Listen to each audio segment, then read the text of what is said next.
ഈ പുകവലിയും വെരിക്കോസും തമ്മിൽ നല്ല ബന്ധമുണ്ട്. ഈ പുകയിലിൽ അടങ്ങിയിട്ടുള്ള നിക്കോട്ടിൻ എന്നുള്ള കണ്ടന്റ് നമ്മളുടെ രക്തത്തിൻ്റെ ഫ്ലോ കുറയ്ക്കും. അതുപോലെ തന്നെ ഈ വെയിനുകൾ ഉണ്ടല്ലോ, ഈ വെയിൻ എന്ന് പറഞ്ഞിട്ടുണ്ടെങ്കിൽ ഒരു എലാസ്റ്റിസിറ്റി ഉണ്ട്, അതിനെ വലിയാനുള്ളൊരു കഴിവുണ്ട്. അപ്പോൾ ഈ സ്മോക്ക് ചെയ്യുമ്പോൾ എന്ന് പറഞ്ഞിട്ടുണ്ടെങ്കിൽ ഇതിൻ്റെ ഇലാസ്റ്റിസിറ്റി കുറയും.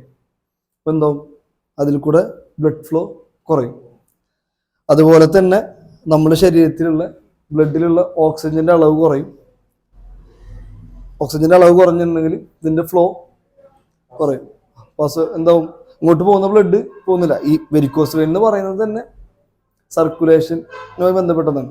എന്നാൽ അടിയിലേക്ക് പോകുന്ന ബ്ലഡ് കറക്റ്റ് തിരിച്ച് ഹാർട്ടിലേക്ക് തന്നെ പമ്പ് ഔട്ട് ചെയ്യാത്തതുകൊണ്ടാണ് ഈ ബുദ്ധിമുട്ട് വരുന്നത്. അപ്പോൾ നമ്മൾ ഓൾറെഡി നിന്നിട്ടുള്ള ജോലിയാണ്, അപ്പോൾ അത് തന്നെ ഒരു കാരണമാണ്. പിന്നെ പല കാരണങ്ങളും ഉണ്ട്. സ്മോക്കിംഗ് ഉണ്ടെന്നുണ്ടെങ്കിൽ ഇത് കൂടും. നിർബന്ധമായിട്ട് നിർത്തണം. അതുപോലെ തന്നെ നമ്മുടെ ഈ ക്ലോട്ട് ഹാർട്ടിൽ പറയാറില്ല, നമ്മളെ ഈ ബ്ലഡ് വെസൽസിൽ ഉണ്ടാകുന്ന ക്ലോട്ടിനൊക്കെ ചാൻസ് കൂടുതലാണ് സ്മോക്ക് ചെയ്ത്. അതിന് കുറേ പഠനങ്ങൾ വന്നിട്ടുള്ളതാണ്. നിർബന്ധമായിട്ടും സ്മോക്കിംഗ് നിർത്തുക. അതുപോലെ തന്നെ പറയുന്ന എക്സസൈസുകളൊക്കെ ചെയ്ത് കഴിഞ്ഞിട്ടുണ്ടെങ്കിൽ ഒരു പരിധി വരെ ഇതിനെ കൺട്രോൾ ചെയ്യാൻ പറ്റും.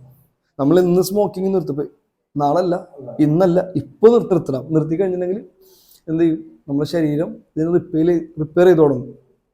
ഇപ്പം ഉണ്ടായിരുന്ന ഒരു ബുദ്ധിമുട്ടുണ്ടായിരുന്നല്ലോ, അതൊക്കെ റിപ്പയർ ചെയ്ത് തുടങ്ങും. കാലക്രമേണ ഇതിൻ്റെ മാറ്റങ്ങൾ വരും.